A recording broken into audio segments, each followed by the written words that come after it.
कृष्णाय वासुदेवाय हरये परमात्मने प्रणतः क्लेशनाशाय गोविन्दाय नमो नमः।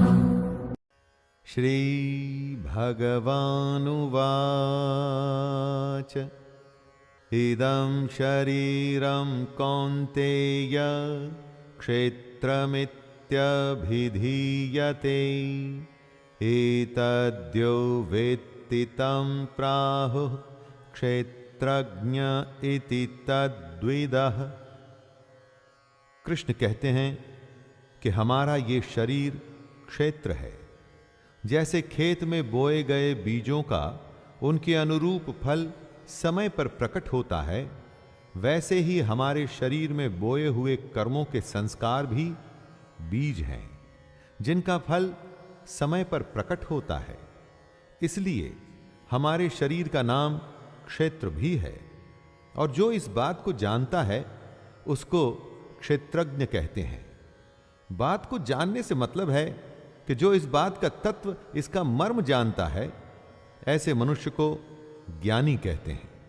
जिस तरह से एक किसान अपने क्षेत्र का ध्यान रखता है, ठीक वैसे ही हमें भी अपने शरीर का ध्यान रखना होता है।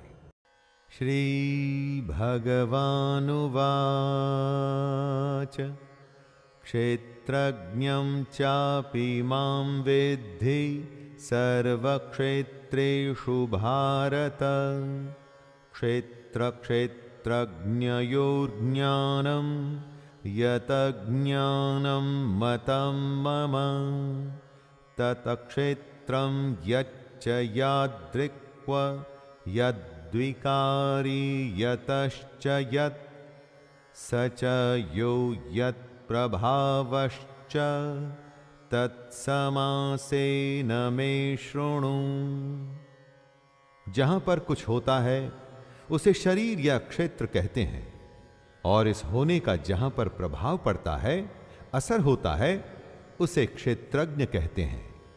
बात बड़ी सूक्ष्म है, बारीक है, इसे बड़े ध्यान से समझना पड़ेगा दोस्तों। हम अपने शरीर से अलग हैं। जो हमारे शरीर में होता है, जैसे कि कोई विकार, तो उसका असर हम पर पड़ता है। इसीलिए ही हम क्षेत्रज्ञ हैं। जैसे कि खेत में खाद, बीज और पानी आदि डाला जाता है, तो उसका असर उसकी फसल पर पड़ता है। ऐसे ही हम जो भी अपने शरीर के साथ करते हैं, उसमें अच्छे बुरे संस्कार जब डालते हैं, तो उसका असर हम पर पड़ता है, हमारे कर्मों पर पड़ता है।